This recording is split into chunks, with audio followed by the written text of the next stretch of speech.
Hi everyone, my name is Julia Alvarez and I'm going to be talking about the Endangered Species Act, the Republican side, and I am the attacker of my debate team.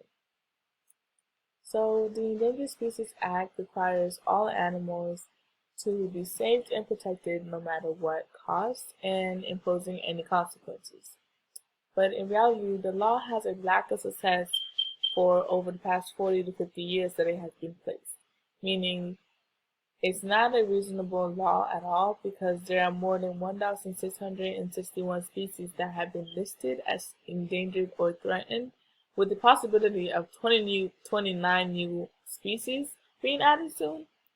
But only about 50 species have actually been removed from the list, meaning their recovering plan was successful and are no longer threatened or endangered. With that being said, I'm going to go ahead and talk about some of the numbers that our government spends to fund this particular act.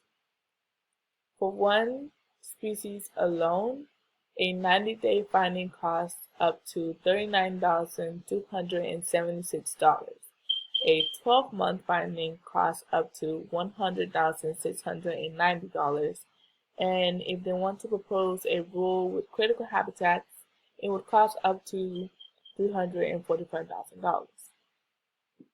These costs are just for species that have already been listed on the endangered and threatened list. These aren't the same costs that they must pay if they want to revise or if they want to change a classification of a species from endangered to threatened or vice versa, threatened to endangered, or if they would want to make any changes to a habitat that has already been planned and has already been started. As I mentioned before, there are over 1,661 listed species, and the cost above that I just talked about was for one species alone. So the government has been spending thousands and thousands of dollars over the years only to save 50 species. So in reality, this law is mainly being used as an excuse or a roadblock to slow down or shut down land use and urban developments. For example, the silver-spotted butterfly is a butterfly that was listed as a threatened species in the 1980s because their habitat was steadily being removed and used for residential areas, businesses, and other public developments. And as we all know, around this time, many places were still changing, and especially in the U.S., we were in the process of modernization and urbanization our communities. And honestly, not to be cruel or anything, but the butterflies really offer a lot to the world and the region, other than being pretty things that fly around in the world.